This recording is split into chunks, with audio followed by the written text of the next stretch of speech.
What's going on, everybody? It's Matt with American Ford OD. Hope you're having an awesome day. Today is the day. Normally with my shop videos or the Comanche videos, it's kind of like a one take. I just start going nuts, and when I'm done, I'm done. This is going to be a two-parter, so I'm going to start this part of the shop update. I'm going to stop it, edit it, and then we'll go into the next. It'll immediately go into the next part because I want to show everybody before and after. So, skip all the boring stuff. Let's go straight Living into the it. dream. Yeah.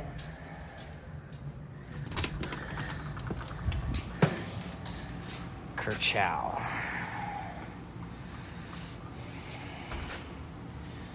So, it has finally arrived.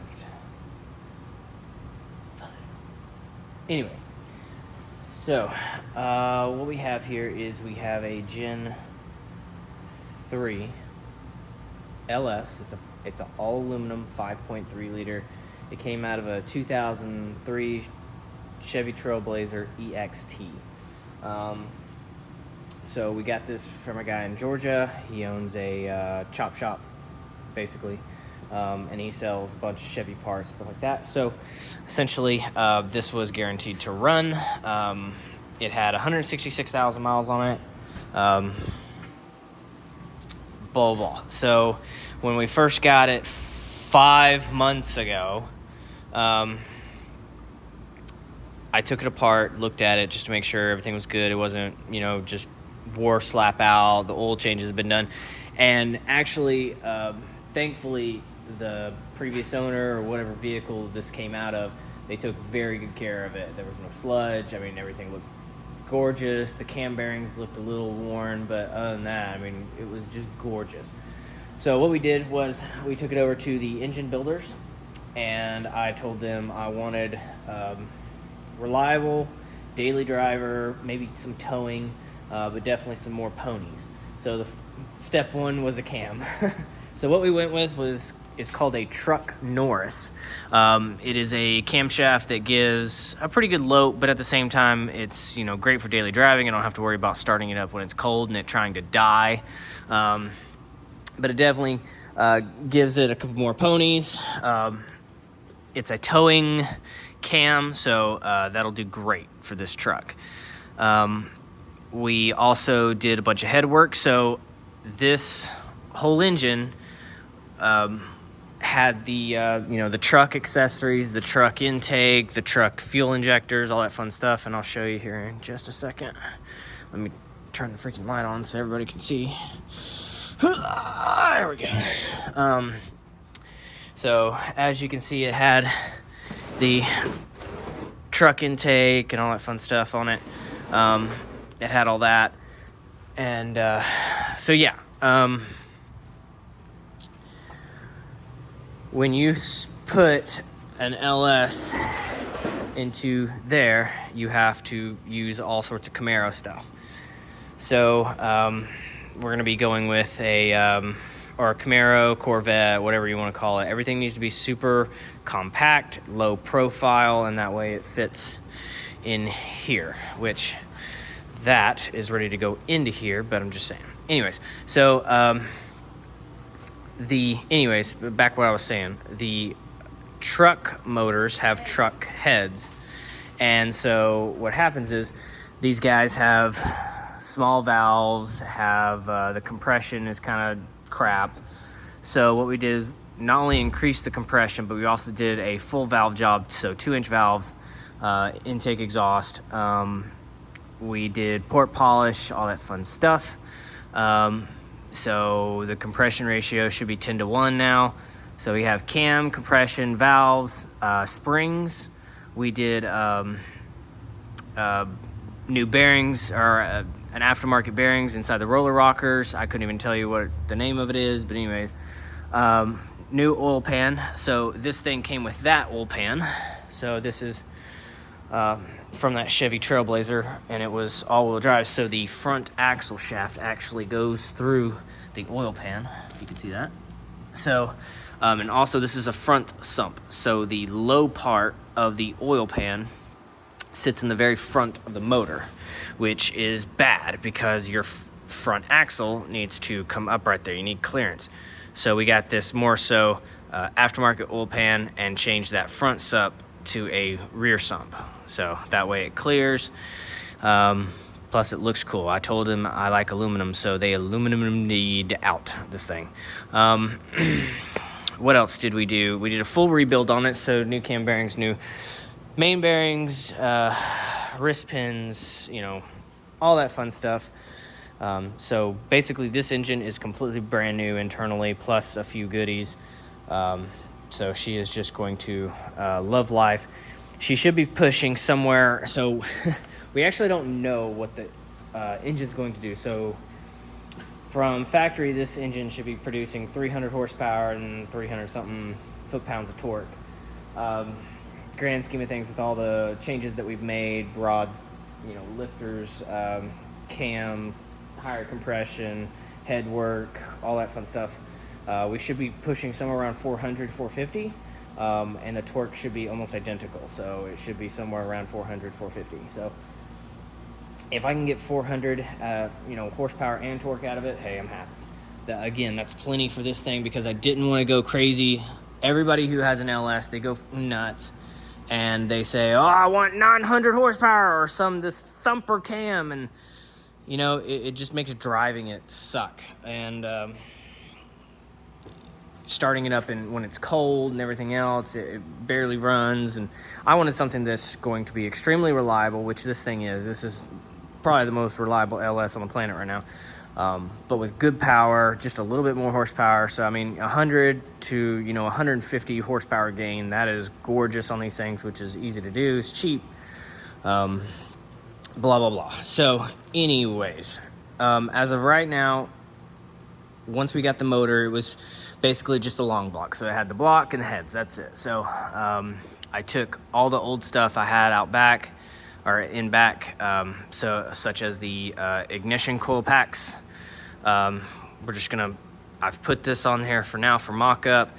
The oil fill tube, I've got that on for mock-up. The original valve covers.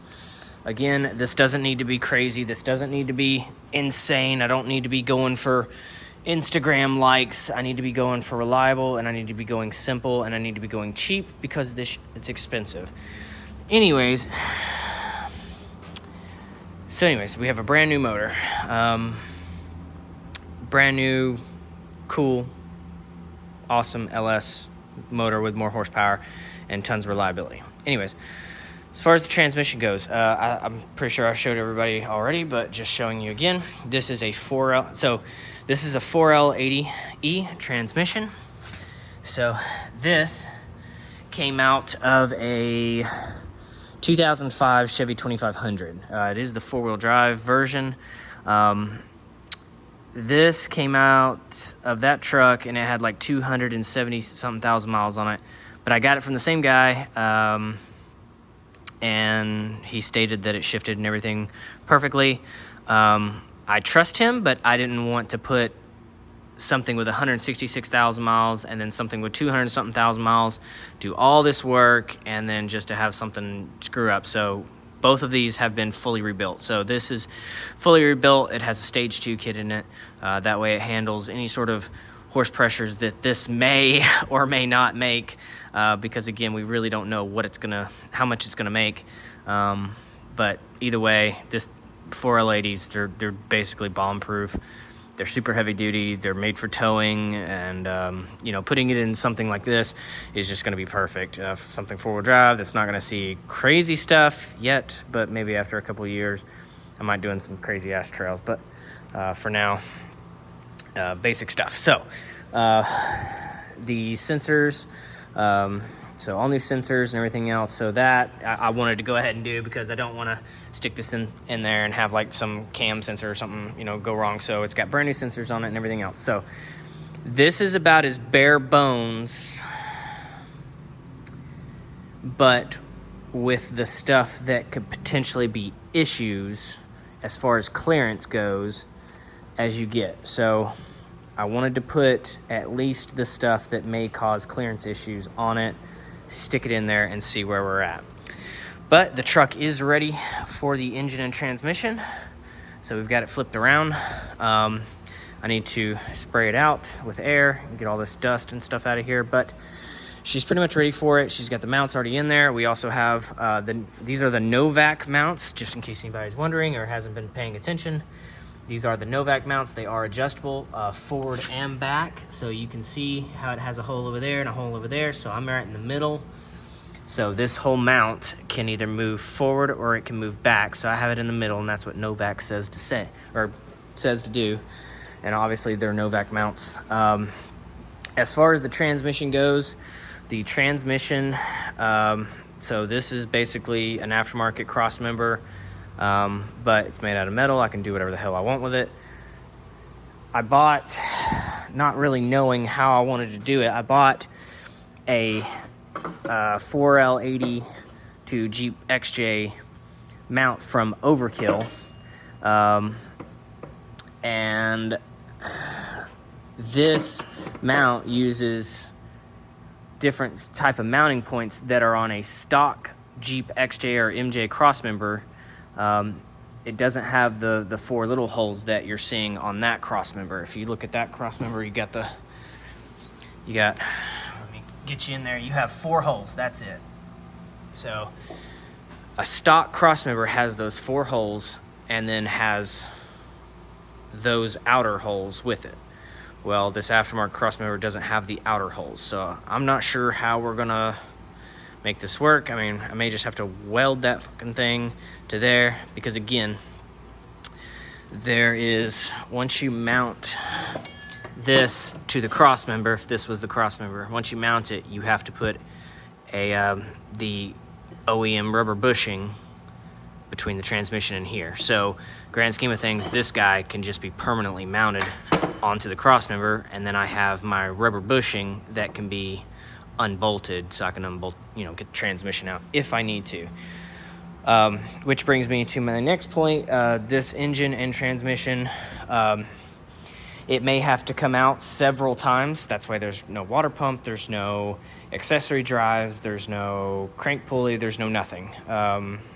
This whole situation may have to come in and out 7-8 times to get everything squared away, to get everything right, blah, blah, blah. So, I'm going to go ahead. I know this is already a long video, but I wanted to give some background just in case, 1, anybody else is doing this. Number 2, what we have here, why I did it, and I wanted to show you, what we have while it's out of it, so you can see every bit of it. We have, grade 8 bolts in it and washers and everything, and how me personally, because everybody's different, everybody's going to set this up and do it differently, how I am doing it, so that way, if you need, if you don't really know, this is it. Also, because this was a truck motor and it had a 4L60 going to it originally, it came with a flex plate. So the flex plate is Rachon. So that is the flex plate. And I really thought that I was gonna be able to reuse it, but you cannot. So this flex plate has 3 bolts for the torque converter, okay? This torque converter, this new one for stage 2, has 6 holes, okay? So obviously this flex plate and that torque converter ain't gonna work together. So we had to get a new flywheel that has 6 bolt holes, right? So that way it attaches to themselves and rock and roll. If you want that part number, if you're doing LS to 4L80, that is the part number. So, just in case anybody needs it. Everything else has gone back together, no issues. Again, as of right this second, I'm using very little aftermarket stuff. Besides the oil pan,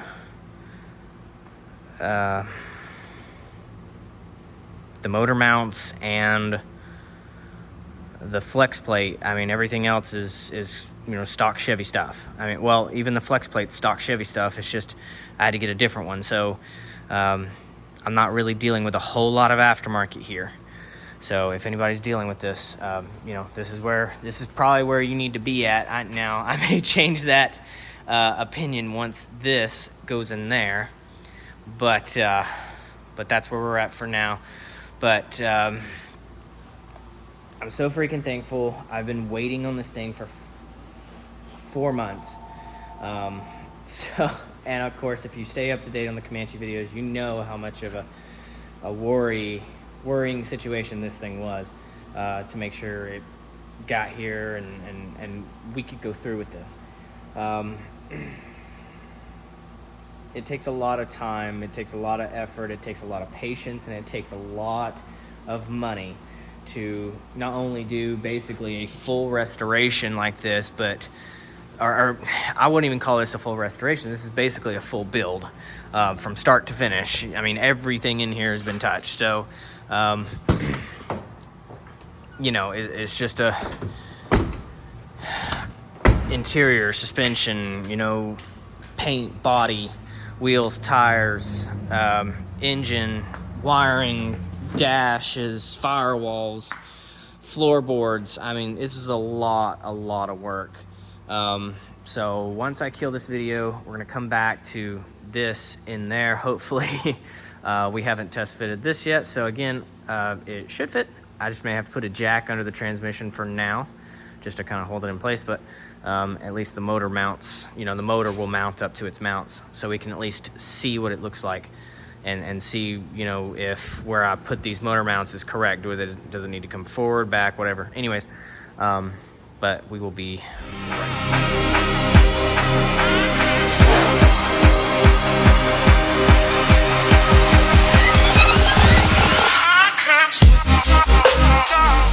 All right, welcome back. So through the magic of editing, we're back, and it's in there. So I don't know if anybody can tell right now, just by my voice, of how excited I am. I am excited. I may not sound like it. I am excited. But at the same time, I have so much, I don't know, it makes it real enough to think, oh God, what else do I have to do?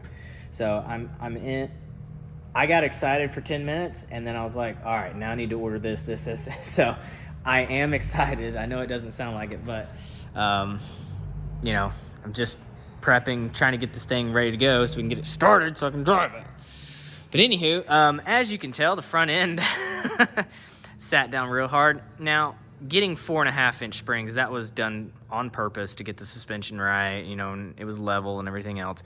That was done on purpose. I knew that I would have to take those 4.5-inch springs and probably do like 6.5 to get it level once the engine was in. So I know that, but it just looks a little funny because it's raked now.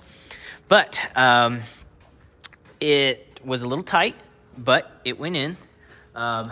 Main issues was this shitty brake line that goes to the driver's side. So this brake line, it comes all the way down and goes finger, it goes right there. So this brake line right here.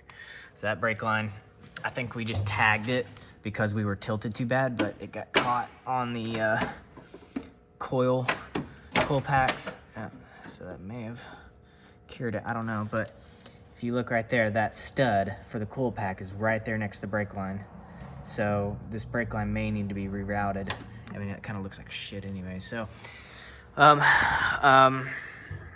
than that, everything in here went great. I don't see any issues. Because I didn't specifically do all the research that I was supposed to do. But once we started putting it in there, I figured it out. There is a tab on the left side of the bell housing on the 4L80. There is this tab, and it goes, way down there. And you have to cut this tab off. Otherwise, it'll hit the firewall, and you won't be able to push it back where it needs to go. So, quick Sawzall work on that. Rock and roll. So you can kind of see it. It's in there. Stupid fuel lines. But anyways, you can see where that tab kind of was. But so you do need to cut that tab off, just FYI. But yeah, she's also a little tilted. So not only is the truck raked down right now, but if you look and you stand at it, the engine is still tilted down some. So that means that transmission's got to go up. So we have no way of hooking up the transmission right this exact second, to the cross member. So right now I just have that overkill mount, and then I have a piece of 1x1 holding it up. But this transmission, because of what I'm going to do, is I'm going to make this transmission pan and everything level with the frame. So that means that this guy's got to go up about another inch, which is fine because it's got room. These screws right here need to be trimmed down and everything else, which is fine. But this guy needs to be come up probably to this hole. Probably needs to be right there, somewhere right there, and that way everything's kind of level in line with the frame, and we should be good. The oil pan cleared everything going in, but now that obviously his weight is on the vehicle, we have 5 inches. We have 5 inches before the bump stop and the cup. So once you actually put tension against it, probably 5.5. So probably somewhere right there to my finger is 5.5 inches.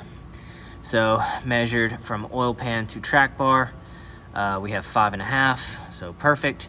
I measured from this corner of the oil pan. So this corner, I measured to the diff right here where it's more than likely gonna contact. We won't know until we take the springs out and set it down on the bump stops, but from that contact point on the axle to this contact point on the oil pan is exactly 5.5. So we're gonna need to look at that and figure that out. Also, if you look right here, so right before the flywheel is where our oil filter attaches. So that oil filter attachment is right. There you go, that's a better view. So our oil filter adapter is kind of right in line with the yoke on this front axle, so this guy. So now the distance is a lot right now, but once you put an oil filter on there, it'll probably be, maybe 4 or 3 inches. So we're gonna have to figure that out some way, somehow. The only thing I can really think of to get around that is to put a little spacer right here on the coil spring mount on the axle. Put a little spacer there, like a hockey puck or something, like a 1-incher, and that way it takes away another inch of up travel, and that way the axle can't go high enough to contact any of that fun stuff. But that is all super future stuff. That's not even remotely concerned right now. That's way down the road. So hood coming down fits great. The only thing that does not fit currently is this guy right here. So this guy is supposed to sit up here, but it contacts the hood. So right now we have it turned to, of course now it won't move, but we have it turned. You would have to take this cap off and then it would just barely clear. So what we're gonna do is we're just gonna get rid of this thing and just get a cap that just screws in, a very small cap, so it'll only be like this big, and pretty much we're gonna be doing that, and that way we don't even have to deal with this thing. So that'll work out. But yeah, obviously this guy does not fit. The hood comes right down on top of that guy, which that's why we have that on there. So now Big things would be the transmission mount. Let's get that figured out. We have the headers, we have the radiator, we have everything for there. So I guess headers, we need to make sure that the steering shaft coming from out there all the way to the steering box is not going to interfere with the headers. Obviously, intake, throttle body, fuel injectors, fuel rail, water pump, harmonic balancer, all the accessories for the most part need to get ordered and get on it so we can see. We need to finish up the brake lines, deal with this brake line. So not really sure what order we're going to be doing it in, but that's going to be our next situation. So one of the things that I also want to talk about, that's an old flywheel bolt for that flywheel. So one of the things I also want to talk about is cost. So I said earlier that I didn't want to go crazy or didn't want to go outrageous with the axles or the tires or how we're going to build the engine, all this bulk that you don't need.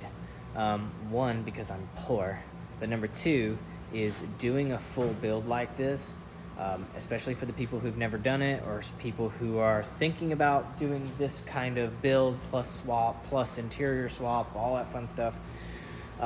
This is really expensive. So I have no trouble telling people how much I have in this. I don't care. I'd rather tell you, and you may understand better of how much this may actually cost you, and so that way you can make a better decision.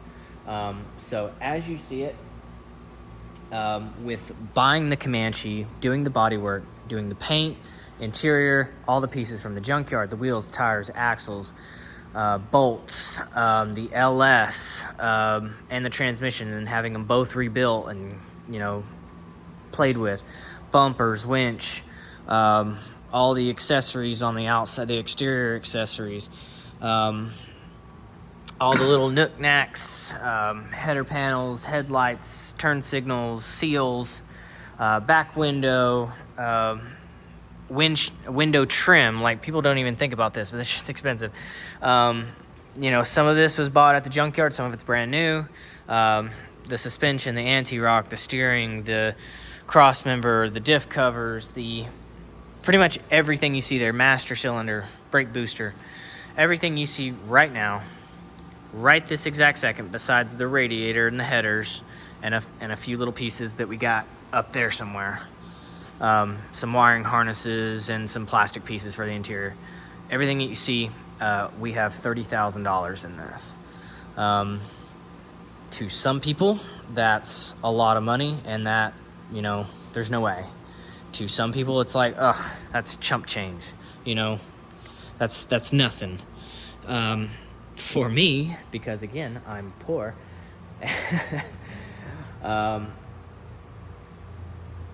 that's a lot of money to me. That's a lot of money. That's usually most of my builds, or most of my personal vehicles, I buy them, and I pay them. I pay the bank monthly fee, but grand scheme of things, I put roughly anywhere between $15,000 and $20,000 into a build. I drive it for a while, sell it, and get another one and start again. But again, this is a full build. This is a full restoration / custom whatever. You also have to think about the times you're in. Right now, parts are extremely expensive. Everything's extremely expensive. Parts are extremely expensive. They're hard to find. It's just not the best time to be doing this right now. But it's happened and it's happening. So, we're just going to do it. Anywho, so I'm going to say that probably with all the accessory stuff, all the other stuff to finish this, we'll probably have somewhere around $45,000 in this. I'm not exactly sure, but again, it depends on how we want to go about it, what we can save on, what we can't. But we will probably have somewhere around the $45,000 into this. I say another $15,000 more to get this running, driving, comfortable, all the interior situated, seats, you know, all the little stuff, the back panels right here, those panels, you know, all the stuff that you really don't think about or plan on as the build goes. But yeah, we should have somewhere around, I'm thinking somewhere around there. I'm hoping for that because, again, I'm poor, so you know, everybody thinks that, oh, because you own a 4x4 shop, you're made of money. Let me tell you, no. You're like the brokest person here. Anyways, so also, Comanche people, awesome news. Remember my taillight situation. I know everybody was all about that. The taillight situation, look at that. Isn't that much better? Okay. After I posted my last video about smoking the old taillight lenses and they were still cracked, looked like shit, there was a guy who commented, thank you so much, I don't remember your name, and I don't have it in front of me. He commented saying that there is a company who makes brand new lenses, not the whole taillight, so not the inner part, it's just the lens. And they make new versions of that.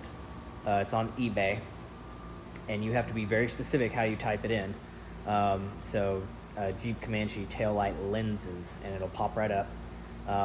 But the reason I couldn't find them at the time is because they were out of stock. Now they're back in stock. Anyhow, it is a pain in the ass. You have to take the whole taillight assembly off the truck, and the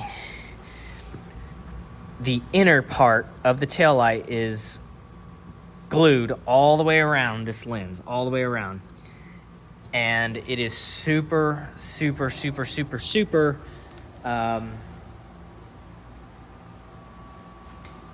fragile. So it's gonna break, it's gonna crack, you're gonna hear all sorts of noises just to get the old lens off. So what you do is you get these lenses. They're way more expensive than I would have wanted, but you know, it happened. They were $200, and so what you do is you have the back part, and you take this lens, you put your glue or adhesive or whatever, and you put the lens up. I don't have two hands, but you put the two pieces together, you put some clamps on there, let it sit overnight, and then you're good to go. And then boom, you have brand new taillights.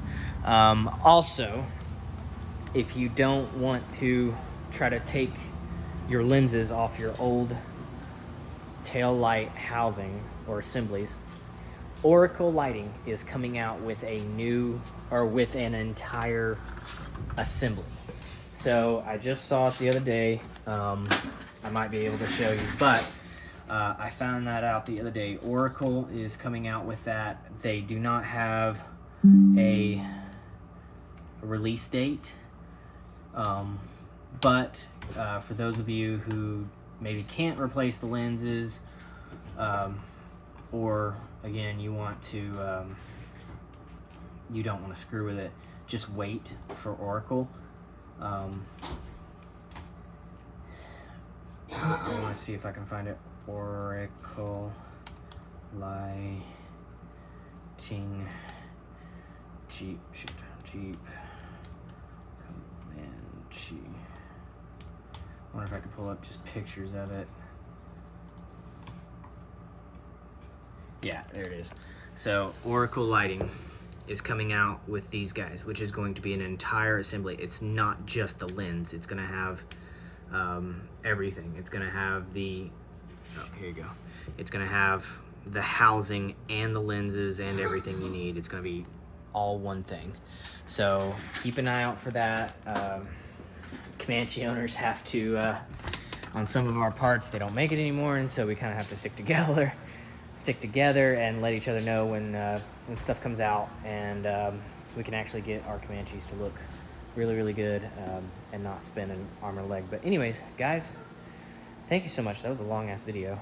Usually a Comanche update or shop update is never this long, but you know, it was engine time, so engines are cool and engine swapping is cool, and you know, this was a big moment in this build. I'm very happy with the way it's turning out, and I think once we get more parts on here, let me close this hood. Once we get more parts on here, and once we get more settled in, you know, and maybe get it to just fire up for a couple minutes, you know, that'll definitely be a big step also. And so, yeah, this is cool. This is really cool. So anyways, guys, I appreciate it. We'll see you later.